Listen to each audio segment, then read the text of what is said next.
කොහොමද branch set කරන්නේ? අද අපි බලමු බ්‍රාන්ච් ඉන් වැඩ කරන විදිහ. ඉස්සෙල්ලාම මම git bash open කරගන්නවා.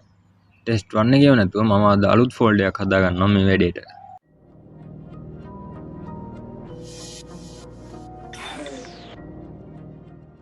index.html ෆයිල් එකක් හදලා පොඩි කෝඩ් එකක් දෙනවා. නෑ එක්ක මේක initialize කරලා html ෆයිල් එක add කරගෙන ඉමු. දැන් අපිට පුළුවන් අපේ වැඩේ කරන්න. අපිට git branch set කරගන්න නම් git branch කියලා branch name එක දෙන්න. මම test1 කියලා දෙනවා. මොකක්ද yes එක. මට කමෙන්ට් කරන්නම දුන්නානේ. my bad pens කමෙන්ට් කරලා ඉන්න ඕනේ branch එක හදන්න කලින්. කමිට් එකක් දාගෙන test1 කියලා branch එක හදා ගන්නවා. ඊට පස්සේ branch එකට යන්න ඕන නම් git checkout branch name දෙනවා. main එකේ ඉඳලා test1 එකට අපිට බලා ගන්න පුළුවන්. දැන් අපි test1 එකේ ඉඳලා branch එකක් හැදුවොත් මොකද වෙන්නේ? අපි කතා කරන්නේ branch එකක් කියන්නේ parallel universe එකක් වගේ කියලා. අපි main branch එකේ ඉඳලා වෙනම branch එකක් create කළොත් main එකේ තියෙන code එක ඒ විදිහටම අපේ අනිත් branch එකට අරන් එනවනේ. දැන් අපි test1 branch එකේ ඉඳලා තවත් branch එකක් හැදුවම මොකද වෙන්නේ? main එකේ නැති test1 එකේ change කරපු ඔක්කොම ඒ අලුත් branch එකට එනවා. test1 එකේ sub branch එකක් විදිහට තමයි මේක වැඩ කරන්නේ. git branch කියන command එකෙන් පුළුවන් දැනට තියෙන branch මොනවද කියලා බලා ගන්න. green color එකෙන් පෙන්වන්නේ අපි දැන් ඉන්න branch එක.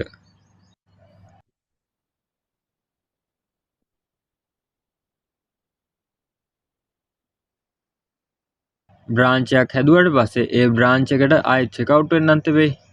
අපිට මේක තනි command එකකින් කරගන්න පුළුවන්. git checkout -b කියලා branch name එක දෙනවා. test1 already හදලා තියෙන්නේ. මේකට test2 කියලා දෙනවා. ඒ command එක දුන්නාම branch එකත් හැදලා checkout වෙලා තියෙනවා බලා ගන්න පුළුවන්. branch එක delete කරනවා නම් කොහොමද කරන්නේ? git branch -d test1 කියලා branch name එක දුන්නාම අපේ test1 කියන branch එක delete වෙනවා. git branch command එකෙන් check කරලා බලන්න පුළුවන්. ඊළඟට අපි merge කරන විදිහ බලමු. merge කරන්න කලින් හදාගන්න මේ project එක අලුත් ෆයිල් එකක් හදලා html ෆයිල් එකත් හදාගමු.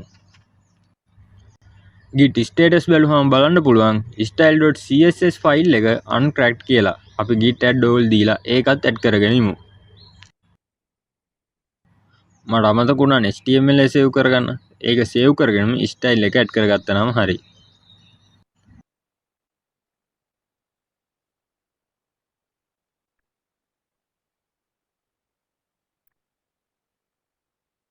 ඊට පස්සේ අපිට පුළුවන් අපේ first commit එක දෙන්න.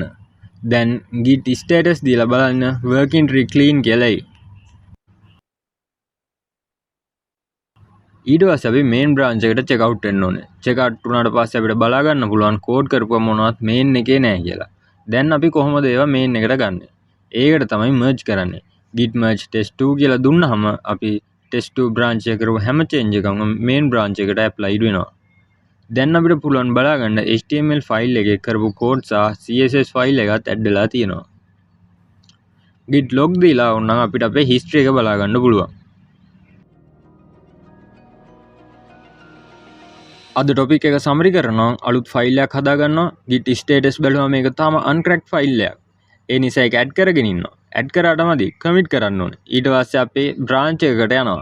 git checkout command එකෙන් branch එකට ගියාට පස්සේ ඒ branch එක අපි හැදුව ෆයිල් එක නැහැ කියලා බලා ගන්න පුළුවන්. git merge command එකෙන් අපිට පුළුවන් branch දෙක merge කරලා change ටික ගන්න. සරලම ඔය වැඩේ තමයි අද අපි පැහැදිලි කරගත්තේ. next part එකෙන් අපි තව ඉස්සරහට යමු. එහෙනම් එයින් හම්බ වෙනවා. peace.